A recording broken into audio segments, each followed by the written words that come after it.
There's another question from the chat of what carat of gold are you joining to silver?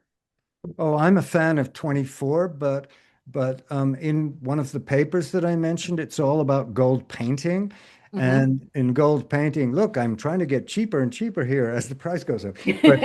But so with gold painting, you are taking a material that melts higher than your gold alloy. And yeah, you can do it on silver. Yeah, you can.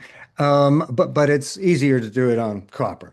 Hmm. And so then basically it's messy stick soldering with any gold alloy you've got hanging around, which by my lights is grandma's broken chains or you scrap stuff you don't even know what it is, but it's gold. Okay, that's a good opportunity. And then you can apply this to the copper surface. I normally do it on 3 millimeter thick slugs. So the piece is about an inch. And then after I've bonded it and rolled it out, it's like, 3 by 4 inches. And then Hmm. I can start to build with it, score, bend, whatever. It's just patterned material. So there's no problem with soldering. Oh, and I will just toss out that if you've ever heard that you can't solder Keum-bu, that's wrong.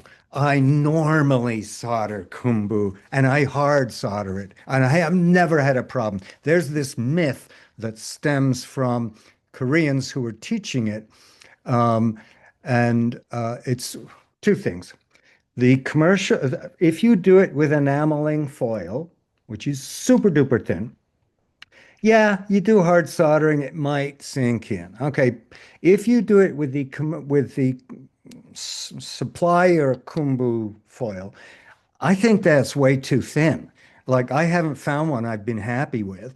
And they're also 23 karat. They're not 24. And 24 is like, oh, better. And so I just make my own. And you figure out how to roll it.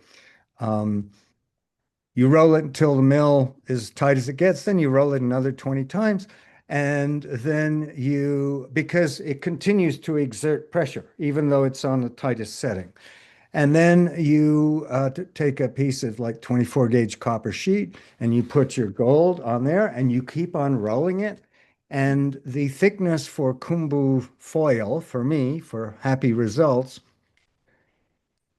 it's either 0.001 millimeter or it doesn't show on your micrometer. And Huh. that is still much, much thicker than any commercially available um, Keum-bu foil. So I have no problem with soldering with Keum-bu. It's just patterned raw material.